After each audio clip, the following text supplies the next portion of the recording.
சீனாவின் ஹாங்காங் நகர தெருக்களில் புத்தாண்டு கொண்டாட்டத்தின் ஒரு பகுதியாக நடைபெற்ற கலை நிகழ்ச்சிகளை ஆயிரக்கணக்கானோர் கண்டுகளித்தனர்.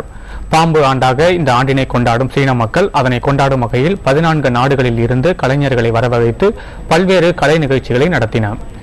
இதனை ஆயிரக்கணக்கான சுற்றுலா பயணிகள் கண்டுகளித்தனர்.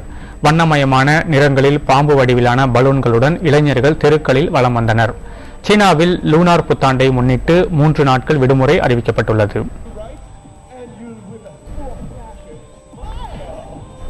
Together with a group of Taiwan, Zhoujian, Fuquan, and Gabas and good fortune at the Chinese New Year parade.